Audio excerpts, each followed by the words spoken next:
Dad, I can't wait to read the Saint book. Can I read it right now? Yeah, go ahead. Yes. Okay. Okay. I can't wait. Who's gonna be the next saint? Saint Padre Pio. Whoa! Oh my goodness, this is so cool. Yes, it is.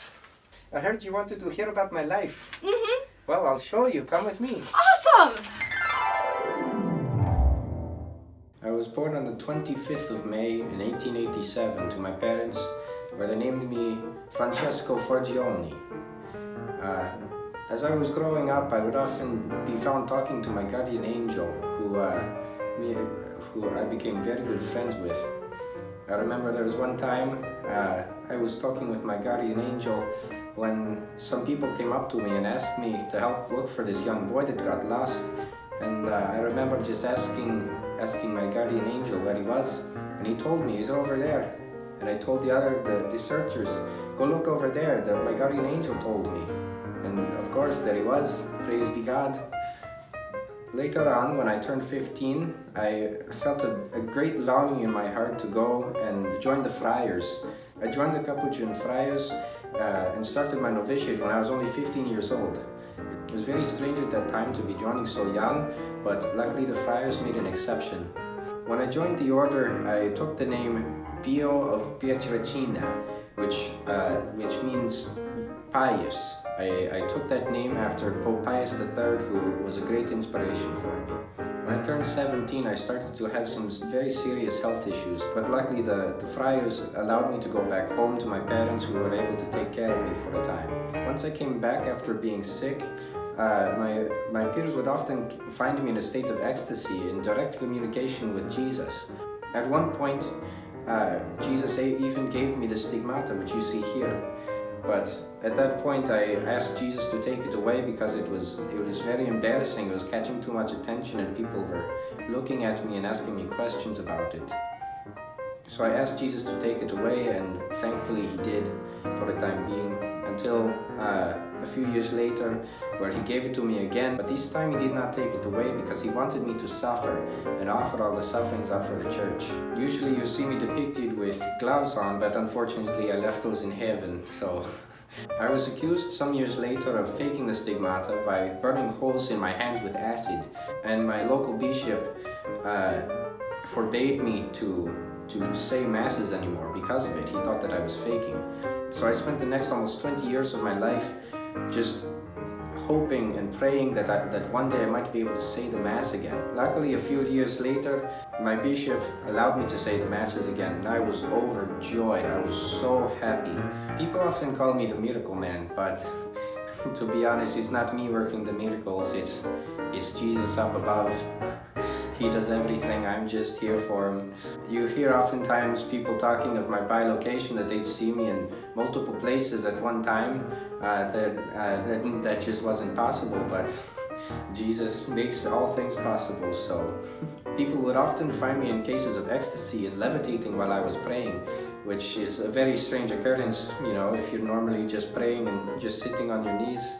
I remember there was one time a lady came up to me before I said Mass and said, "Padre, we do not have enough bread for communion." So I told her, go and fetch some bread, I'll wait here.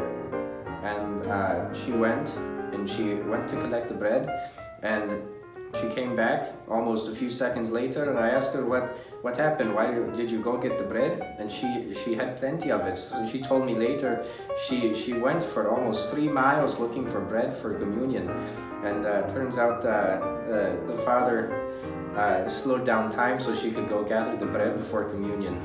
I was also very famous as a confessor. People would come to me all the time asking me to hear their confessions, and I would often do it, and they would often find huge cases of healing and strength and comfort from that. But there were also people who came and tried to test me and test God's ability through me. You see, I was able to read their souls and know their intentions when they came into confession. So when people came into the confessional and tried to trick me into something, I would oftentimes just yell at them and send them home. The confessional is no place to be playing pranks on me. Later on in my life, I was luckily through the help of the Lord, I was able to help build a hospital for children and sick people all over the world. Later on in my life, I'd often have people coming to me and asking for my prayers and intercessions for their family members. So I would pray for them, and oftentimes they'd come back to me a few days later saying, "Thank you, Padre, my prayers were answered," which was a great comfort for me, knowing that Jesus could help people through me. I remember as I grew older too, I met the soon-to-be Pope John Paul II before he was installed as Pope. As I grew older, my health started to deteriorate, and I remember saying my last Mass on earth. It was a very sad day for a lot of people, but not for me, because I got to go to heaven finally and spend some time with Jesus one-on-one. I died on the 23rd of September in 1968, when I was 81 years old. That was so cool! Yes. You lived such a cool life. I know, it was very blessed. Well, I have a question for you. Yes. When did you get the stigmatas, and how did it feel when you first got them? Well, when I first got them, it was, I can't recall the exact date, but I remember I was about 25 years old. It was when I first got them. It was very humiliating for me, because I thought that people seeing the stigmata would really just like sort of be very envious of me, and I didn't want that. I wanted to hide and be small and not be noticed at all. Oh no. Well, did you ever grow confidence in your stigmatas? Well, I prayed one day for them to go away I prayed for them to go away one day so I could live my life in peace, and Jesus said yes, and he took them away for a while, but he gave them back a while later, and I had to suffer through the humility, and he wanted me to offer that up to him. Were you able to gain that humility? Yes, I was. I think in the end I was able to, yes. That's amazing! I hope I can have humility like you. Well, you said in your story that you weren't allowed to say Mass at one point. Yes. We're not allowed to say Mass. What do we do? How did you feel? Well, when I wasn't allowed to say Mass, it broke my heart. That was the thing that I loved the most. And when the bishop said I was not able to do that anymore, it was like a knife in my chest. Whoa! I could not take it. Luckily, a few years after he told me I couldn't do it, he luckily allowed me to do it again after he realized that he was false and that I wasn't faking anything. You are a really cool guy. You got like holes in your hand like Jesus.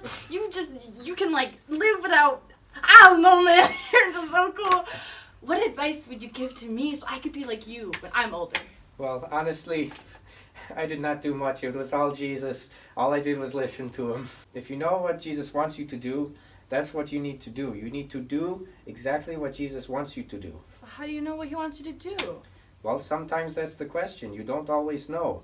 But a general rule of thumb that is very good is pray, hope, and do not worry. One more thing. Mister, that looks like a fake beard. Is that actually real? Well, you see, when I went to heaven, I shaved a little bit, so I didn't have a beard anymore, so I picked this one up on the way, so... Whoa! Whoa, yeah, man! Yeah, they don't have very good fake beards in heaven, I'm sorry, but... Is that... What? Whoa. It's holy tape, don't touch! Oh, my bad. That's so cool. Well, I think... I don't have any more questions for you. You're such a cool guy, though. I want to keep talking to you. Well, there are a lot of other saints that you can learn about, not just me. There's a lot of more interesting people than myself. So, I'll leave you to it. Goodbye. Aww, goodbye, St. Padre Pio. I can't wait for next week.